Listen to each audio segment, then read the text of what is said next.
What is up, guys? I'm back again with another LEGO Transformer. This time it is my LEGO G1 Optimus Prime version 3. Unlike my last Megatron update that took roughly 3 weeks, this guy took a whole 3 months, and it was not easy either. It was a lot of trial and error. I was working very hard to make some major changes to this guy. And like Megatron, where I wanted to just change the design entirely, I liked the look of version 2 and version 1, so I wanted to keep the truck mode looking the same, but improving the robot mode as much as I could. So here he is. He's a lot more tiled now than before. You can see the legs are tiled up here now, and the feet are changed, but he still has the tail lights. The bumper is tiled now. There's a lot of more changes in robot mode now, which I really like. These sections are gray instead of white. I don't know why I made them white before, but there you go. The grill is now gray, which is more accurate than the black grill I had in previous versions. He still doesn't have the side tanks, which is kind of unfortunate. It's really difficult to work that in, especially with the hands still being down there, but it's all worth it in robot mode. I really do like it. He has an Autobot symbol over here. It's kind of sloppily done, but it's not too bad. And overall, I just think he looks really nice. I'll bring in Megatron for a size comparison. Let's see if I can get them both in frame. And you can see, I think they look pretty cool together. And for a real-world comparison, we'll bring in good old Invasion Mode Prime. It's one of my favorite Optimus Prime toys that have ever been released. And now you get to see how they look together. My Optimus is a little bit taller and a little bit wider, but lengthwise, let's see if I can line it up.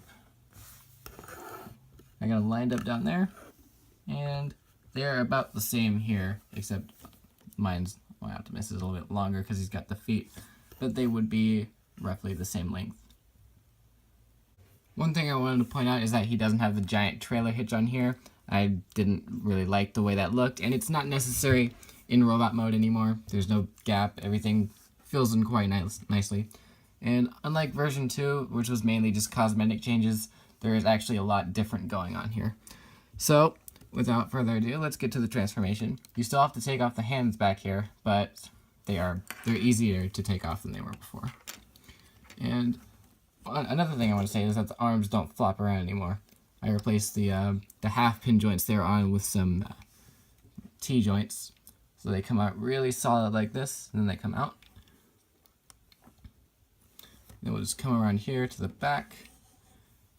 Open up these for the head. So far everything's pretty much the same, except the head is on some different hinges now. You can see that. We'll leave those up there for now. And then this is where things get different. We're going to rotate the waist around. And I'll try to do this without having to adjust the camera too much. Bring the windshield wipers down. And we're gonna work back here for a little bit. First I want to show this off. You have to bring the arms back a little bit, and then these pieces come back just to make them look a little bit leaner in robot mode. I'm gonna try to do this without them falling apart. Unlike Megatron, this guy is not very solid, not a lot pegs together, but it works in the end. So we're gonna slide this license plate over. And this gets a little bit tricky. Let's drop the wheels down to make that a little bit easier. So the bumper splits and folds up, but it rotates up like this, and these bits are on stud friction, and they like to pop off a lot. So let's just get those like that, and then bring them in. Well, hold on. Bring this back, rotate the bumper up, and there you go, it popped off. It likes to do that a lot. Let's get it up like that, and then all of that collapses in like this. These pieces come in, you can bring these down, and here is, there you go, the back closes up nice, just like that. Now let's work on the legs. I'm actually going to adjust the camera for that. Okay, the legs are where most of the problems came in when I was trying to figure out how to make things work. So we're just going to split them, like, let's see. Is it going to do it? There you go. That can get a little bit tricky. But you can see it pegs in just like that. And then what we're going to do is we're going to pick them up. The wheels get really tedious in this part, but you're just going to open up the legs like this. They're on a double hinge, and that forms its upper leg, just like that. And then his smokestack fell off. We're not going to worry about that right now. Open up his leg like that. I'm going to have to pick the camera back up. There we go. And now just bring his legs down, just like that. Take his feet, bring those up if they haven't folded themselves up already. We'll situate him like that, and then this piece folds up and out of the way. And then back here, we'll just get that out. You just slide the legs in like this, so he doesn't look all awkward when he's standing. Slide them in like that, and then fold this piece up. I like how that folds up and out of the way. We'll just spin him around. Get the legs positioned like that. We'll just get the camera to where you can see him. There we go. And then we can drop his arms down. He does get a little bit back heavy, but it's not too bad. Just put him forward a little bit. There we go. And we can put his hands back on.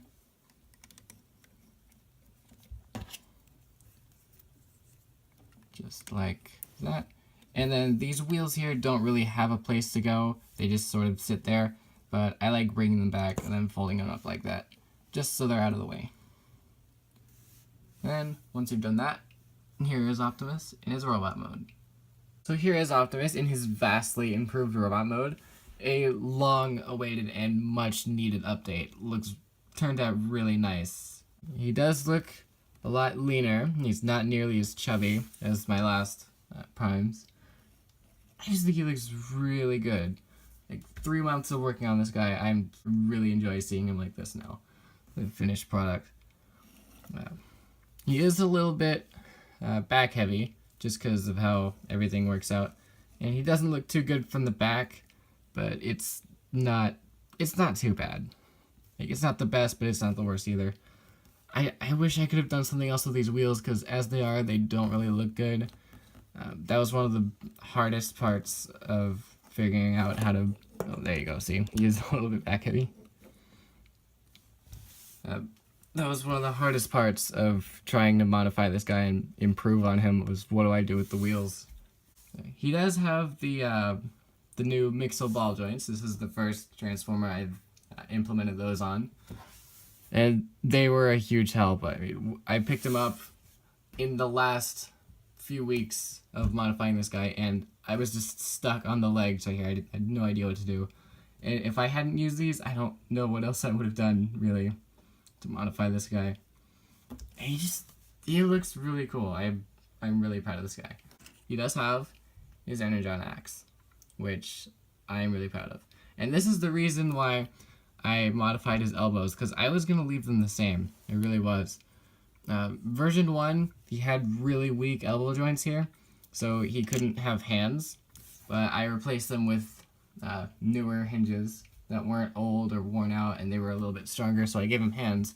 But this time around, it wasn't going to work, so I had to use the T-joints, because they were a lot stronger than the half-pin joints and the clip joints. So there you go. You just put it on, and he has his Energon axe now.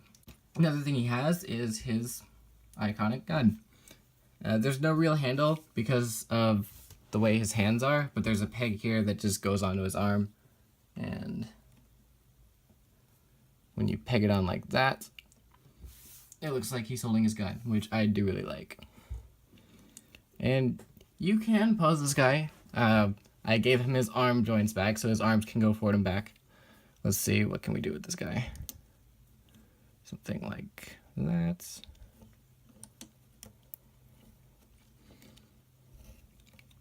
There you go. There's still not too much, just because of the way he is, but you can pose him a little bit, and I think that's really cool. And another feature he has that was really shoddy on version 2, he does still have the Matrix, and I can show you him opening it up now. Let's get some light in there. You can see the matrix right in there. And I do like how I can show the windows opening up, because last time they were on those clip hinges and those were way too strong. Every time I tried to open it up, the windows just kept breaking off. But I put them on these, I don't know what these hinges are called. They're the same hinges that are here in his legs, so I just used those and it's a lot easier to open up. And there you go. So he has the matrix, his axe, and his gun. And he just looks really cool. I'm so happy with the way this guy turned out. And let's bring back in Invasion Mode Optimus again. So you can see he is around a Voyager size. Proportions aren't nearly the same, obviously, but still looks pretty good. And we'll bring back in Megatron, who has also had a little bit of changes since his last time on screen. And I'm so happy now to have my own versions of Megatron and Optimus, a definitive looking Megatron and Optimus together. This is just, I really like both of these guys. I do think they turned out really well. So that's it, guys. Thank you very much for watching. If you enjoyed the video, feel free to hit the like button. And if you want to see more of my LEGO Transformers, feel free to subscribe. If you want to see versions 1 and 2 of this guy, I'll put their links in the description. And I'll see you guys later. Use the T-joints because they were... yeah.